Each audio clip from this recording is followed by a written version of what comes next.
mengakhiri konflik Papua.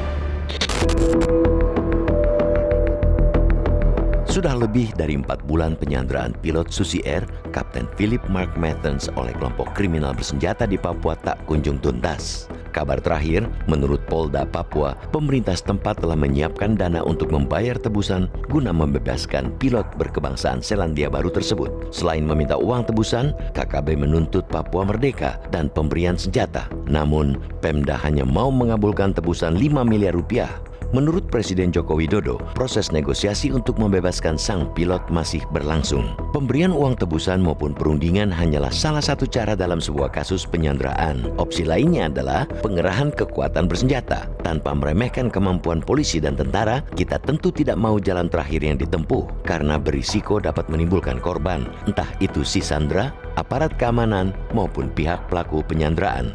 Jalan perundingan mungkin yang paling ideal.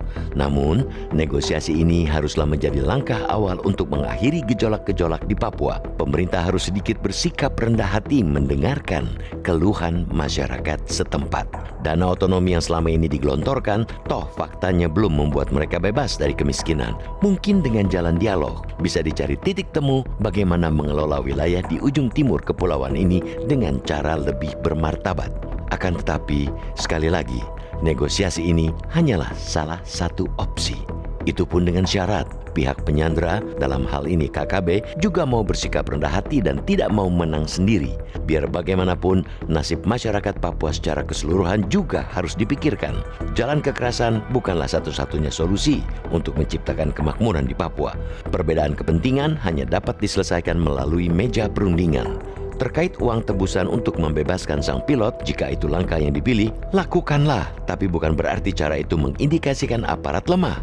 Opsi itu hanyalah salah satu cara agar kasus ini tidak berlarut-larut. Biar bagaimanapun, penyanderaan ini mengusik rasa kemanusiaan. Namun, hendaknya ini jangan menjadi modus pemerasan berikutnya. Itu tidak ada bedanya dengan aksi kriminal. Pihak KKB harusnya juga bersikap gentle dan jangan memanfaatkan warga sipil sebagai tameng. Jika menculik sipil untuk mendapat uang tebusan menjadi kebiasaan atau modus KKB, pemerintah tentu tak bisa tinggal diam. Segala bentuk ketidakpuasan semestinya dapat dibicarakan dengan baik-baik.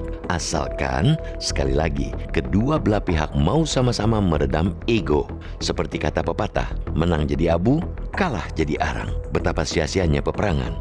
Hanya dengan dialog yang adil, jujur, tulus dan bermartabat, Papua akan terbebas dari kekerasan dan kemiskinan.